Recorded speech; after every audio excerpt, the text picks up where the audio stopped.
আচরণ করা। উন্নতম একটা ইবাদত, এটা আমল, উত্তম আচরণ করা।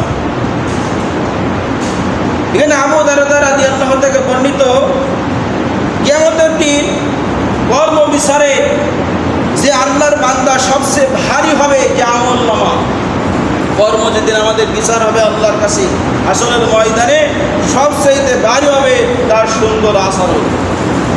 কী হবে ভারী? তার সুন্দর আচরণ ওই দিন ভারী হবে। তার কর্ম তুলে ধরবে ওই দিনকে মানুষ। আমি যখন মরে যাব আমার কর্মটা মানুষ তুলে ধরবে, আমি কী করেছি। এবং সুন্দর আচরণ অধিকারী মানুষ শুধু সুন্দর ব্যবহারের বিনিময়ে নফল সালাত, নফল ইবাদত পালন করে সওয়াব অর্জন করবে। সুবহানাল্লাহ। অনেক যারা সুন্দর ব্যবহার করে, তারা নফল ইবাদত, নফল যে কাজগুলো আছে এইগুলো এই আচরণের মাধ্যমে এই ইবাদতের সওয়াব আল্লাহ তাআলা তার আমলনামায় লিখবে। সুবহানাল্লাহ। তাহলে ভালো আচরণ কি দেখছেন?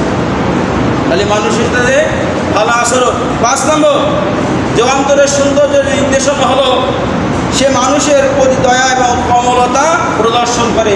সে মানুষের প্রতি দয়া দেখায়, কমলতা প্রদর্শন করে। অনেক মানুষ আছে মানুষের প্রতি দয়া দেখায় না, দয়াই নেই তার। এই দয়া এখন আমাদের থেকে উঠে গেছে।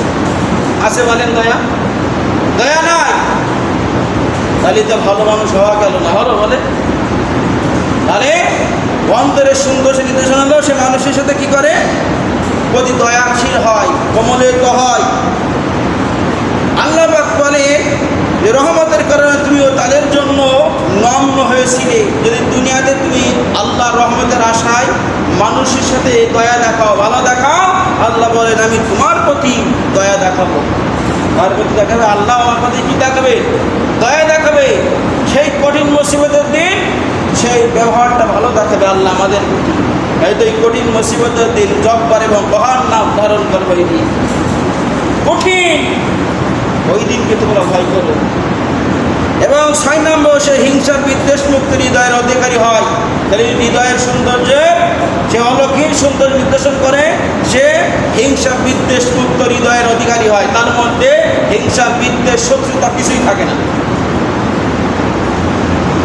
এবং আল্লাহ মুমিন বান্দা শিক্ষা দিয়ে বলেন সূরা হাশরের 10 নম্বর আয়াতে, যারা তাদের পথে এসেছে তারা বলে তোমাদের এবং পরবর্তী লোকদের প্রতি দয়া আমি দেখাইছি আল্লাহ তাআলা, তোমরা পরবর্তী মানুষের প্রতি দয়া দেখাও এবং তোমরা তাদের প্রতি হিংসা এবং বিদ্বেষ করবে না।